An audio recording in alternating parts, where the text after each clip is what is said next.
राधे राधे मित्रों, आज निर्जला एकादशी है और निर्जला एकादशी के दिन किस प्रकार से हमको व्रत करना चाहिए। सबसे पहले ब्रह्म मुहूर्त में जा करके अपने इष्ट देवता को, अपने कुल देवताओं को, अपने पूर्वजों को, माता पिता को सबको प्रणाम करें, चरण स्पर्श करें, आशीर्वाद लें। और इस व्रत में विशेष क्या नहीं करना है और क्या करना है ये हम आपको बताएंगे।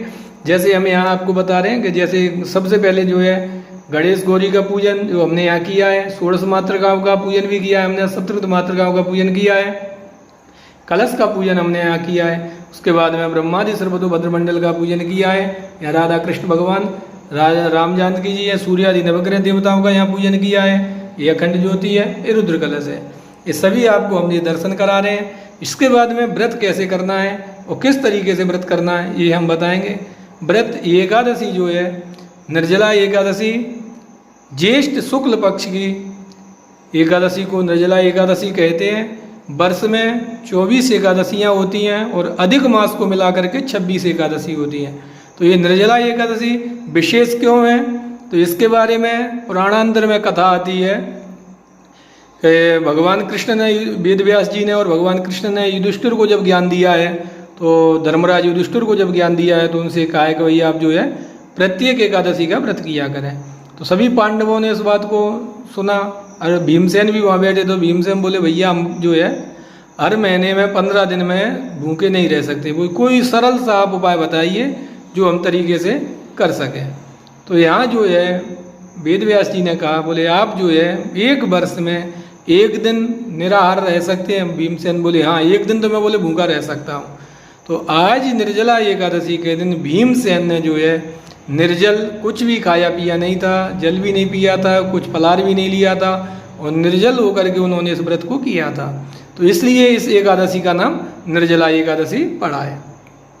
जो व्यक्ति वर्ष में प्रत्येक महीने में जो 2 एकादशी पड़ती हैं, उन एकादशियों का जो व्रत नहीं करते हैं, वो वर्ष की एकादशी जो पड़ती है निर्जला, उसका अगर व्रत करते हैं तो उनको 1 वर्ष की एकादशी का फल प्राप्त होता है। लेकिन यहाँ ऐसा शास्त्रों में वर्णन मिलता है कि उनको जो है उस दिन जल नहीं पीना चाहिए, निर्जला रहना चाहिए, जो वर्ष में 1 बार करते हैं।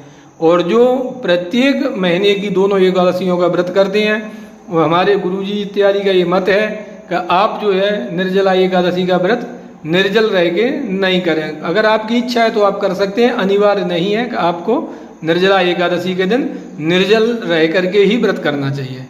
अब व्रत में हमको क्या करना चाहिए और क्या नहीं करना चाहिए, व्रत के भी कुछ नियम होते हैं, सावधानियां होती हैं।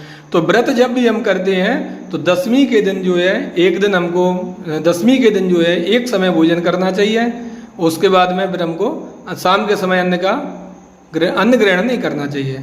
और प्रातः काल जो, जैसे हमने भी आपको बताया कि ब्रह्म मुहूर्त में जा करके अपने गुरुजी से, अपने माता पिता से आज्ञा ले करके और व्रत को प्रारंभ करें। तो व्रत में क्या है विशेष जी हम आपको बताएंगे। व्रत में आपको झूठ नहीं बोलना है, किसी की निंदा नहीं करना है, किसी की चुगली नहीं करना है, नाखून, बाल इत्यादि ये सब चीज़ें नहीं काटना है, सिर भी नहीं धोना है। जो महिलाएं, जो माताएं जो व्रत करती हैं उनको सिर भी नहीं धोना है।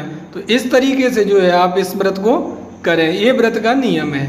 अब व्रत में आप अगर पारायण करते, वो उद्यापन करते हैं व्रत का, निर्जला इस पे जो है शुक्ल पक्ष की ज्येष्ठ शुक्ल एकादशी निर्जला एकादशी के दिन अगर आप जो है उद्यापन करते हैं, तो वैसे शास्त्र में प्रमाण मिलता है कि आपको 1 वर्ष में 3 बार जो है उद्यापन करना चाहिए। जैसे शुक्ल पक्ष, ज्येष्ठ शुक्ल पक्ष की निर्जला एकादशी के दिन आप जो है उद्यापन कर सकते हैं।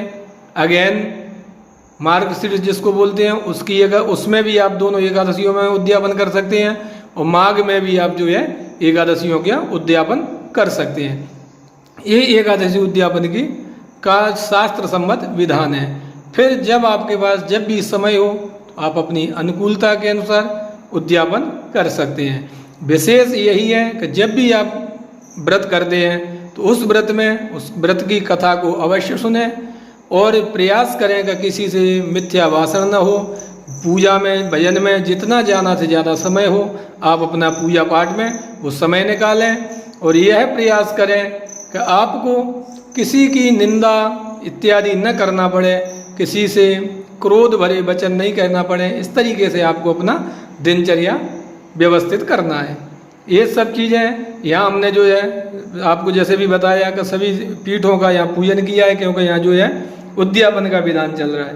तो जब उद्यापन जब करते हैं तो अखंड ज्योति भी, रुद्र कलश का भी पूजन होता है। यहाँ सूर्य आदि नवग्रह देवताओं का भी पूजन हमने किया है। ये सर्वतोभद्र मंडल देवताओं का यहाँ कलश, और भगवान राधा कृष्ण विराजमान है, यहाँ राजा रामचंद्र जी विराजमान है, गंगा मैया विराजमान है, श्री बालाजी महाराज भी यहाँ, माँ भगवती भी यहाँ विराजमान है। इन सभी का जो है गौरी गणपति आदि जो पंचोंकार देवता हैं उन सब का हमने यहाँ पूजन किया है।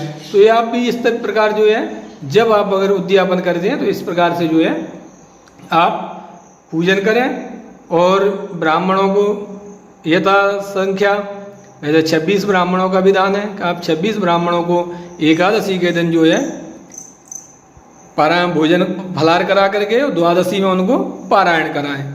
अब यहाँ जो है क्या दान करना चाहिए एकादशी पे, तो ज्येष्ठ शुक्ल पक्ष की जो निर्जला एकादशी है, इस समय गर्मी का मौसम रहता है, तो गर्मी के मौसम में सबसे महत्वपूर्ण है आप जूते चप्पल इनका दान करें। गर्मी पड़ती है तो छाता का भी, आप छाता का दान करने से आप जो है राजपद की प्राप्ति होती है, ऐसा शास्त्रों में वर्णन है, क्योंकि छत्र जो लगता है वो राजा के ऊपर ही लगता है। सो इसलिए आप जो है छाता का दान करें, जूतों का दान करें। और एक जो है जैसे हमने यहाँ जो है रुद्र कलश पे मिट्टी का कलश रखा है, इस प्रकार आप जो है एक मिट्टी का कलश ले करके और उसमें ठंडा जल भर करके, आप चाहें तो उसको ठंडाई बना करके भी किसी ब्राह्मण को किसी मंदिर में आप दान कर सकते हैं। एकादशी के दिन आप जो है प्याऊ इत्यादि भी लगा सकते हैं। जो राहगीर जो रास्ते चलते हुए व्यक्ति हैं उनको आप जल पिलाने का भी काम कर सकते हैं। और ये सभी विशेष बातें हैं। और द्वादशी को आप इसका पारायण करें, तो द्वादशी को पारायण का प्रातः हरिवासर नहीं होना चाहिए। उस समय जब भी हम पारायण करते हैं तो आप जो है सुबह समथिंग 7 से 8 बजे के बीच में जो है आप पारायण करें। यही सभी चीज़ें, यही सभी बातें थी मित्रों जो हम आपके साथ शेयर कर रहे हैं। और विशेष ध्यान रखें कि एकादशी के दिन आपको झूठ नहीं बोलना है। और इसमें विशेष जो है भगवान को, राधा कृष्ण को आम का भोग लगाएं, आम का शरबत भी बना सकते हैं, आम को भी। और इसमें इस एकादशी में मुंह में कैरी रख के व्रत करना चाहिए, लेकिन उसका रस चूसना भी नहीं चाहिए, उसको चबाना भी नहीं चाहिए। ये सब चीज़ें आपको विशेष ध्यान रखना चाहिए। और मिलते हैं मित्रों आपसे अगले वीडियो में। अगर आपको वीडियो पसंद आया है तो इसको लाइक कर